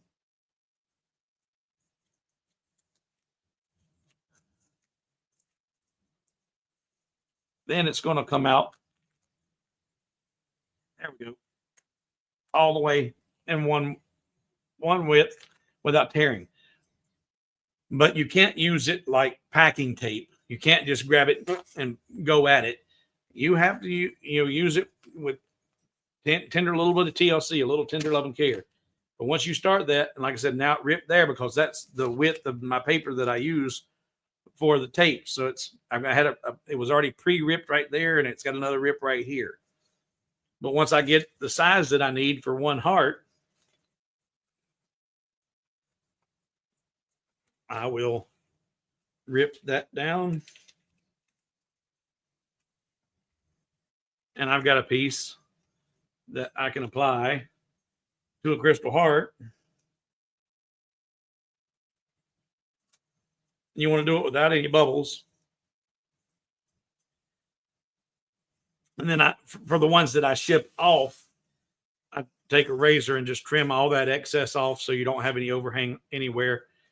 But then engrave on the tape side with a reverse image, do a mirrored image when you do your engraving, because that you're actually engraving, you want to engrave the bottom to get that really cool look. And I've already shipped off the mica, safe in the arms of Jesus. But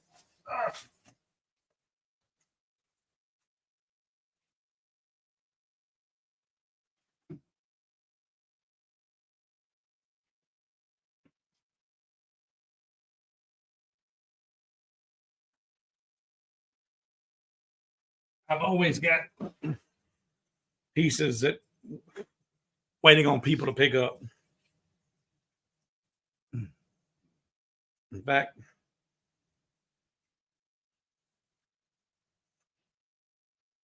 love with the paw print, and that's engraved on the back surface in a mirror image, and that turned out really nice. And I like this one a lot.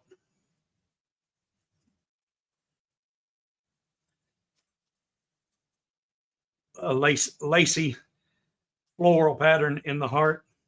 These do really, really nice using the 3M 201 plus crepe paper tape with those power and speed settings I just showed you. I cannot testify to any other crystals because these are the ones I'm working with. And those are the ones I'm selling right now. I'm looking at some different shapes, some different crystal awards, and some because these are doing really, really well. Like I said, the first gross I got in went almost in a week. I got in a little over 2 gross on the second order, and sold nearly half of those already too. I know you answered this for me before, but it's been, where's my drink? But it's been a while since I used Lightburn. How do you butt one object against the outside edge? Depends. And I ain't talking about those underwear you get on that special aisle in the grocery store. How do you butt one object against the outside edge of another? All right, in Lightburn, if you are working on your work area, within the inner perimeter of your work area, if you have 2 shapes and you want to align them to the edge of each other, you can do it. If you're on the work area, you can select one of those and use your docking tools up here. We talked about the distribution tools up here, but down here are your docking tools. If you have your padding set to 0 and use these docking features, these are show you the direction your object is going to move. And if you just hover over it, it says dock objects leftward. And if I want this to stay in place and I want to move this up against there, and I'm on the work area, then I can use the docking tools to dock it right up against there. But now if this is down here and I tell it to dock, it's going to go over to the edge of the work area. It's going to dock, or it's going to move until it contacts either another object or the edge of your work area. So as long as it's, going to run into that, and if I can increase my padding and say, you know what, I actually want to put it where it's a half an inch away from each other, because I'm in inches right now, put in 0.5 and tell it to dock, it'll dock over within a half inch of that side. But if it's down here and I dock it, it's going to go a half inch away from the material. The problem is, take these off of the work area over here, and I'll move it right up against each other, or they're obviously going to run into one another. And I tell this one to dock left against that. Wait a minute.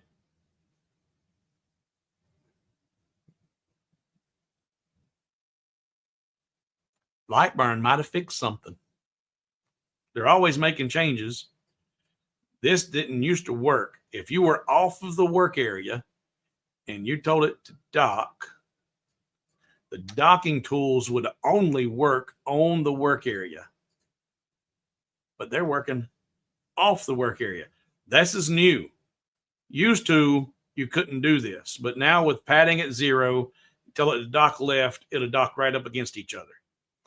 Now, the docking tools are just one way. And the reason I was going to show you that docking didn't work when you were off of the work area was to show you another way. And you can use the arrange to distribute. Yeah. Let me go over to Lightburn and show you. So if we get these two guys away from one another, and you select this one first, hold shift and select the second one. They're both selected. If you go into arrange, distribute, move together horizontally or move together vertically. And I use this tool all the time, but I use the shortcut keys, Alt-Shift-H for horizontal movement and Alt-Shift-V for vertical movement. Alt-Shift-H moves them right up against each other. Control-Z or undo. Alt-Shift-V moves them to where they're aligned tops and bottoms. And priority matters. Which one do you select first is going to be the one that moves. So if I've got that one, in fact, just to show you, we will put that one in the bottom corner of the work area and bring this one over here. If I select that one first, Alt Shift that, or select that one now, and now Alt Shift H, the one that I selected first is the one going to be the one that moves. So if I undo, if I select this one first, hold shift, select that one, Alt Shift H, that one moves.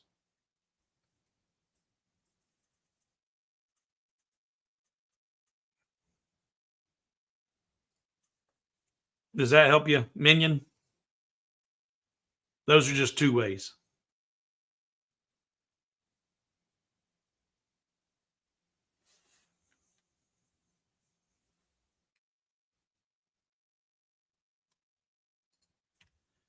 I use virtual array when doing templates for jigs for that reason. Oh, yeah. Yeah. Virtual arrays are cool. Just curious as why, when showing the Lightburn session during the live video, is it as oh, really? I didn't know that. Okay. So Bill's saying the Lightburn session during the live video has a yellowish color, but when doing the non-live video, it has a really nice appearance. Huh. That is most likely a result of the video switcher that I'm using. Which one is clear? Which one's bright? Let's see,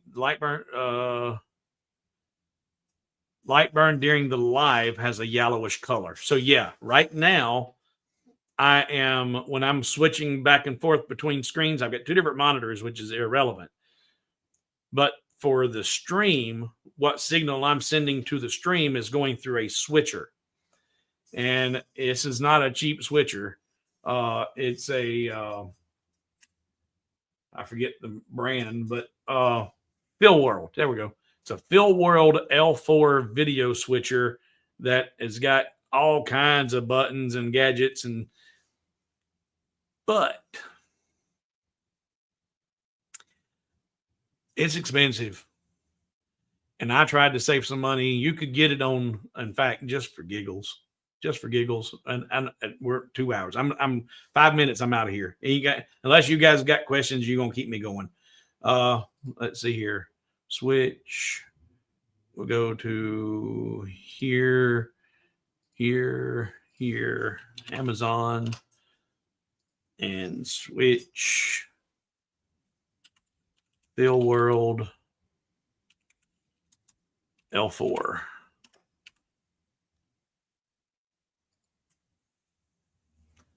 So this is what I'm using. This Fill World's video switcher for me to stream the different viewpoints for you. And it has 5 different outputs there. But you can see $540 on Amazon.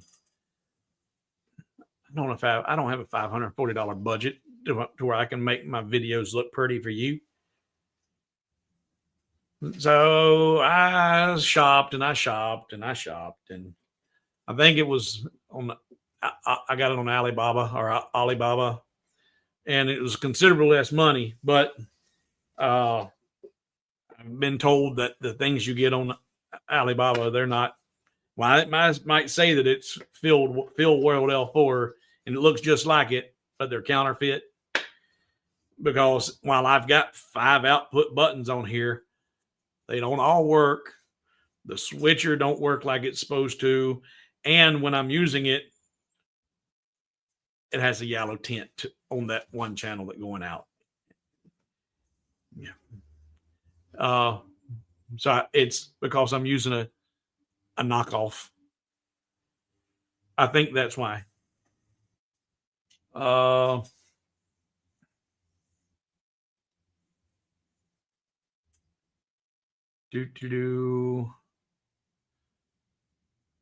Question from Bruce. Hey, Bruce. And Bruce, thank you for your support too. Your name kept coming up when I'm doing my taxes. That's a good problem to have. Thank you.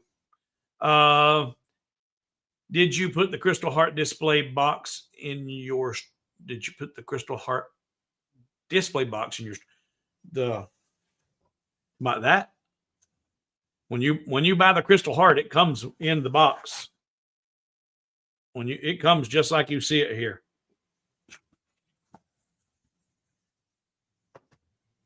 And if you need it pre-taped, I'm pre-taping them, so you don't even have to bother with because that tape is aggravating. I've used it enough now that I'm good with it.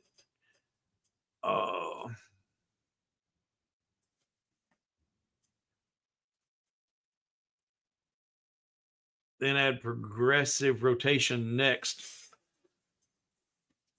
Yeah, you're talking about the random. Yeah. Ooh. Yeah, and that's Bob saying random skewing. That might be. Yeah. Now we're going to be asking a little bit much of them. I'm finally getting down to the feedback. I love that idea, Robert. Sharon says, yes, definitely use that. Jim's thumbs up, lots of thumbs up. Yep, like that. Okay, good idea. I like it. Good. All right, then I will. Because sometimes what I think I would use, and I think that'd be a good idea. Everybody else would be like, But I'm getting enough feedback from you now. I'll throw that on up the food chain. Can you offset every other row?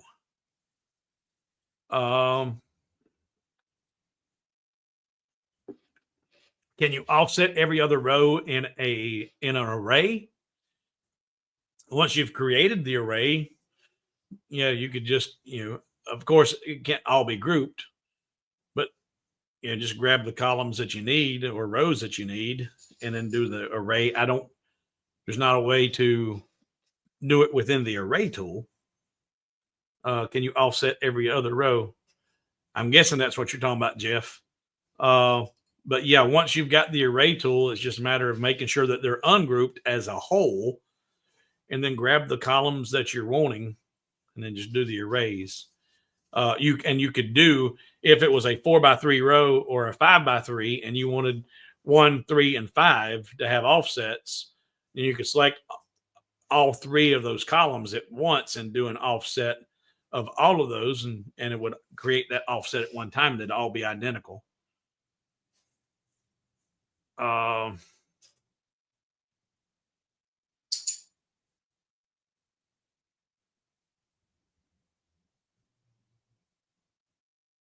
What? I'll have to look. Box originally returned to you for incomplete address. If I sent you something and it had an incomplete address, then I apologize if it was my fault. And I'm not trying to pass the buck here, and I'll have to look. But the way my WooCommerce works is it takes the information you give and it imports right into the shipping label printer. I don't even type any of that in. So it may be something screwy. I'll have to look at your order and see, because I don't ever want that to happen again. So I'll need to look and see where did that break down and what happened. Send me, and Jim, if that's what you're referring to, if I sent you something and it was incomplete, send me an email telling me how it should have been versus what it was, so I can see where the breakdown happened, because I don't ever want that to happen to anybody. I pride myself on customer service. I pride myself on helping you learn what you need to learn. And also, when you buy from me, within 24 hours, it's boxed, shipped, and packed well and sent out. I don't dilly-dally. I'm going to get, and I try to pack it really, really well and get it gone. So follow up with me on an email, hobowithwood@gmail.com. Let me know how it was labeled, how it should have been labeled, and I'll find out why and what happened. Andy says, I also like to see the array tool follow along a path. Well, you can do along a path. Andy, I don't follow what you mean by you can take, if you want just a star and you want that star to go all the way around the path, you can do that now. Is that what you're talking about? We're 2 hours in, but we still got a good handful of you here. If that's what you're talking about, I'm happy to show you that too. But if you're talking about an actual, because an array is a group. When I think array, I think of a group of objects. Because you can do circular array and put it around the perimeter, but you can also do copy along path and create items around the path. Give me some more feedback, Andy. What you're looking at? More detail. Here, once you have the tape started all the way across, tape a 12-inch ruler to it and use it as a ruler and a handle to unwind it. Yep. That can work too. And honestly, Pierre, in the entire time I've had that roll, the only time that I use the full width of that roll is when I'm doing the mirrors. And that's why I bought it that big, is so I could do that 12-inch mirror with one sheet of paper or one sheet of tape with no seams or overlapping. And that's why I've still got so much of it left, because I'm usually just using 4 to 6 inches at a time here or there. If you pull the tape a tiny bit extra and fold it under, it's easier. Yep. Docking always worked off if setting for ignore out of bounds setting is on or off in settings. Ignore. If you say so, Chris, because I don't know anything about that setting. Ignore out of bounds. Oh, no, wait a minute. Ignore out of bounds setting is on or off in settings. Now, I know there's a tool about ignoring items out of bounds, but if there's something, I know. In fact, I had this conversation with a couple of the Lightburn developers way back, and they're like, "Yeah, you had it." And even then, they said, "Yeah, you've got to be on the work area for that docking tools to work. It won't work off the." So they may have been progressively making changes to that, because when I was at Lightburn Experience back a year ago, up in Peoria. That was one of the things I talked to them about. And they're like, yeah, nah, it don't work, but you can do other things. But don't know. I don't know everything there is about Lightburn. I'm still learning. I'm still learning every week.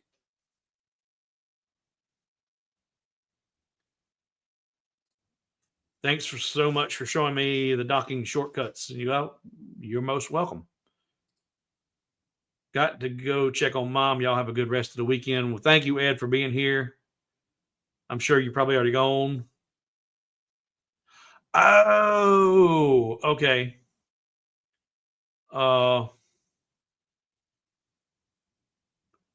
That's an interesting comment there from Chicago Bob. The yellow tint doesn't appear when I watch on my TV, only on the PC.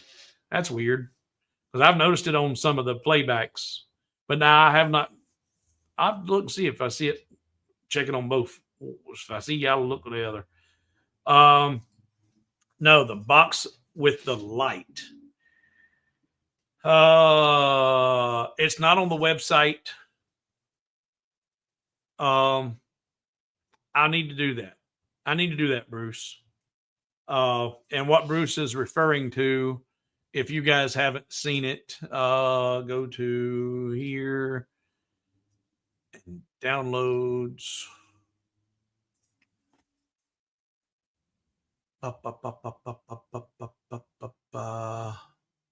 There we go.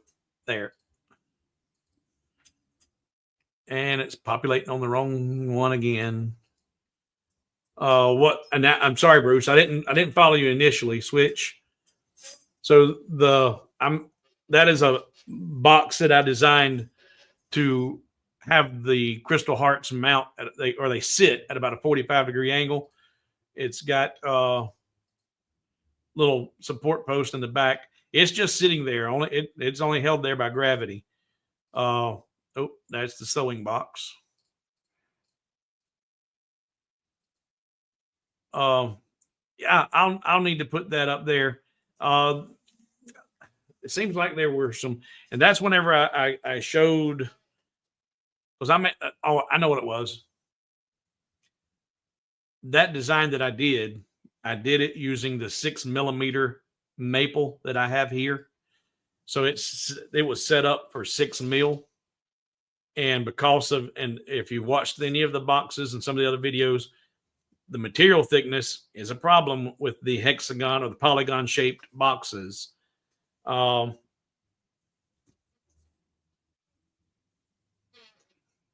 do a 3mm box and get that up there.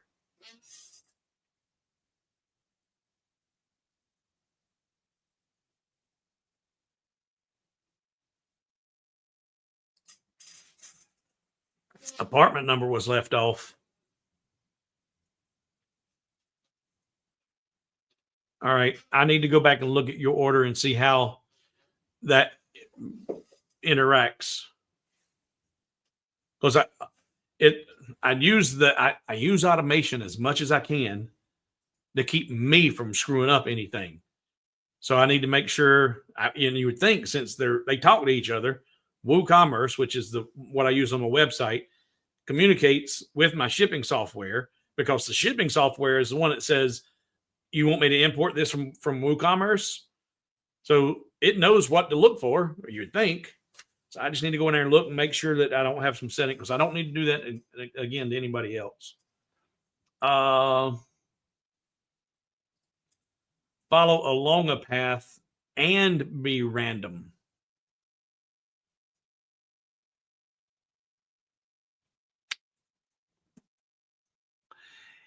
Yeah.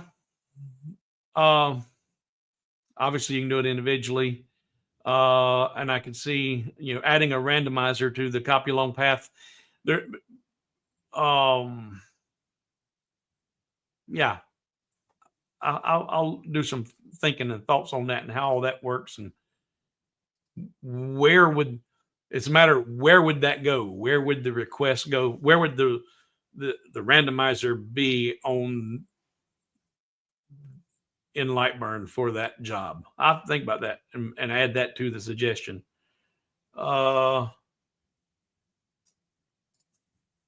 Thank Thank you again, Steve, for taking the time to do these videos, lives, and tutorials. If you are not willing to learn, no one can help you. If you are determined to learn, no one can stop you.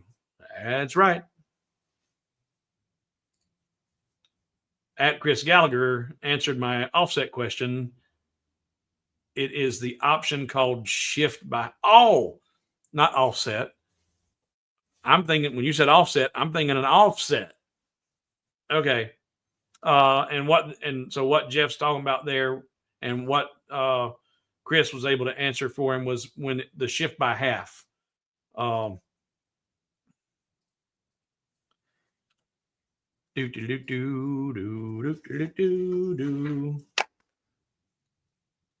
if we've got that star, they won't do that. Selector tool. I've got the star in there, and you go to your array tool, and we do a couple columns, and we got them random orientation turned on too. There, they're all, and this is in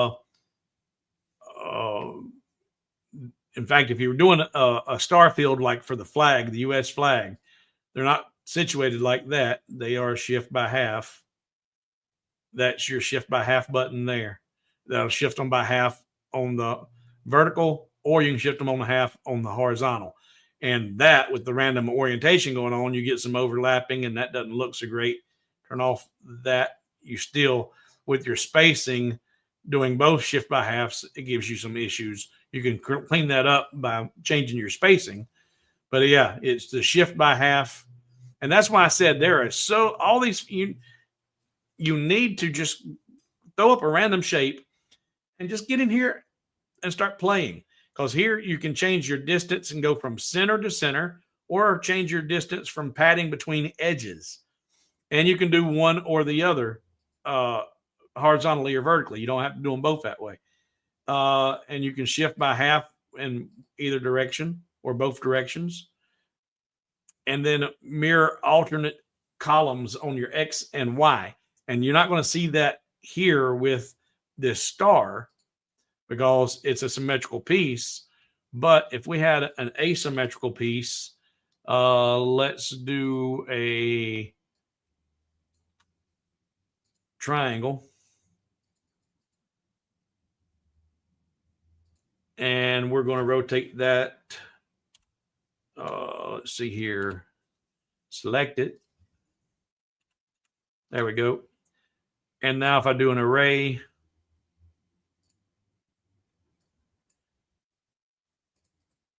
turn off the random orientation.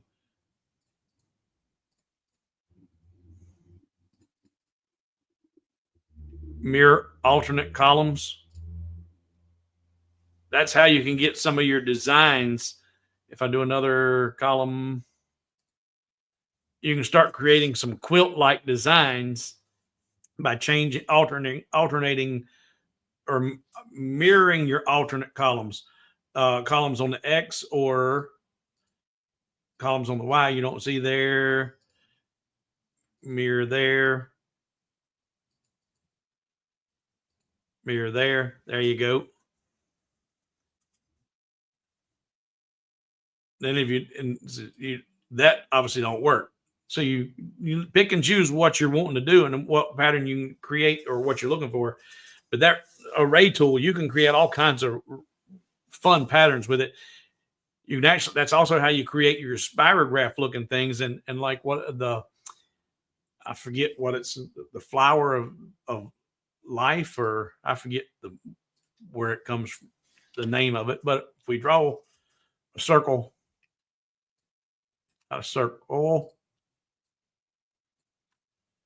duplicate that and move it down in here, and then do a circular array.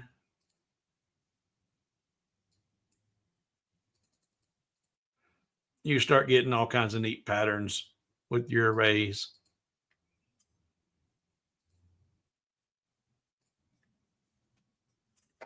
So get in there and play with them. Don't be afraid, especially if you're just sitting there and you don't have anything to do. you can do a lot of neat things with both the circular and the grid array. When you color your wood layers, what do you seal the wood before adding paint? Just lacquer. I use the Rust-Oleum clear lacquer and put on 1 or 2 coats just to seal it, depending on what wood it is, how much does it absorb. And you can tell by looking at it. If you've got a nice, good, even lacquer finish on it, then I'll take and do my paint pens, and that keeps from soaking in.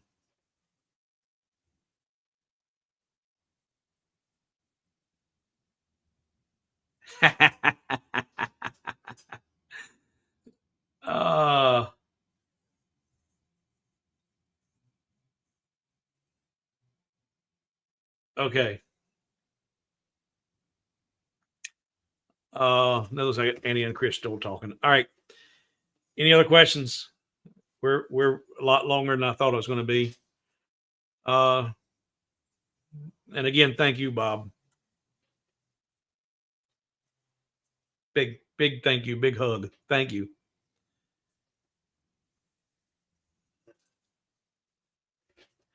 All right, ladies and germs. I'm going to go get some dinner and go find out what's going on with the family and the rest of the world.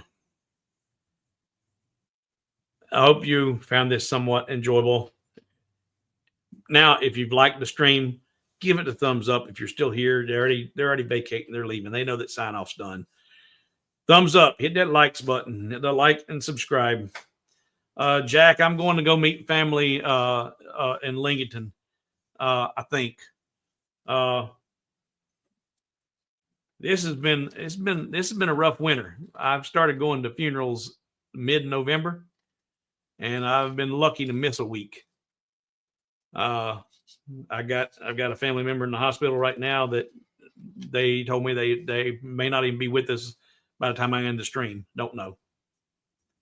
So I got to go find out what's going on. Yeah, we'll get together and go. I'm always good for Taxco or Mexican, but yeah, I got to go take care of family right now. Nothing I could do. So there was no point in me missing out on you guys. And so I've been doing this, but now I got to go do what I got to do. So thank you guys. Thank you for your support. If you're not, if you and really enjoy these, those super thanks and are greatly appreciated. And I do, I try to call them out when I see them, but there are a lot of supporters that are doing this behind the scenes with the Zelle. If you go over to hobowithwood.com, up on the top of the website, there is a Adopt a Hobo page. It gives you all the ways that you can support me financially. The Zelle option gives me 100% of that money. So if you go over to Zelle on that website and you have it on your bank app, most everybody's bank app already has it. You can use Zelle to send me $5, and I'll get all of it. If you do it through PayPal or anywhere else, they take $1.80 or $1.20 out of it, and but Zelle, 100% of it. So even a small donation, I get it all, and then it's greatly appreciated. But consider going over to patreon.com, go gold. It is definitely the best deal going because you get all of my files for free. So thank you all. Thank you for your help. Thank you for your support. And I'm going to get out of here and go check on family. Y'all have a good week. And I don't know what next week's going to hold, but I never do. We'll figure it out. Y'all stay warm, stay safe, and I'll talk to you later. Have a good day.